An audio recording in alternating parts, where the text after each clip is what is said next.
पंकजा मुंडे आपल्या बरोबर आहेत। काय सांगाल पंकजाची एवढ्या वर्षाची युती आणि युतीची महायुती होण्यामध्ये गोपीनाथ मुंडे यांचा मोठा वाटा होता। काय सांगाल युती तुटली आहे, काय मनात भावना आहेत?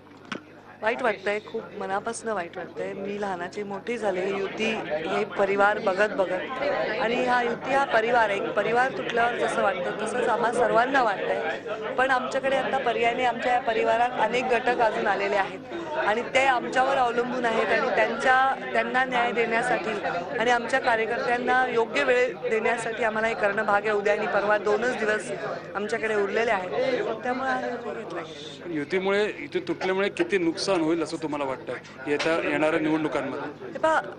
साहजिक आहे, जेव्हा 2 पक्ष एकत्र जात असतात तेव्हा त्यांचा एक बेस तयार असतो आणि तो बेस जेव्हा दुभंगतो तेव्हा त्याचा नुकसान आम्हाला काही टक्के होईल आहे। ते भरून काढण्यासाठी आज आम्ही तयार आहोत, तेवढ्या संघर्षातून आम्हाला जावं लागेल। या युती तुटण्याला जबाबदार कोण असं तुम्हाला वाटतं? कोणी जबाबदार आहे असं म्हणणं योग्य राहील। आमच्या चर्चांना कुठलाही आम्हाला निर्णयापर्यंत नेता आलं नाही आणि त्याच्यामुळे आम्हाला आज हे करावं। युती तुटण्याबद्दलचा मुद्दा हा 151 जागा किंवा 150 जागा ज्या सेनेच्या याच्यावरच अडून राहिला होता, त्याच्यापुढे ही सगळी चर्चा पुढे सरकली नाही असं वारंवार म्हटलं तर कितपत तथ्य याच्यामध्ये? चर्चा पुढे सरकली नाही हे तथ्य आहे।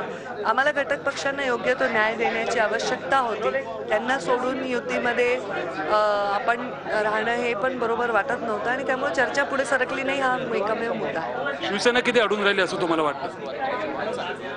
आता चर्चा पुढे सरकली नाही म्हणजे पक्ष अडून होते आपापल्या मुद्द्यांवर आणि त्याच्यामुळे आजचा हा दिवस बघायला मिळालेला आहे। महाराष्ट्र जनता कितपत साथ देईल असं वाटतंय, खास करून मुंबई, पुणे, नाशिक या भागात शिवसेनेचं बऱ्यापैकी वर्चस्व? महाराष्ट्राची जनता साथ देईल असं मला वाटतं। केंद्रात आणि राज्यात सरकार असलं तर विकास होईल, त्यामुळे आता महाराष्ट्राची जनता साथ देईल असा विश्वास आहे। झी 24 तास रहा एक पाऊल पुढे।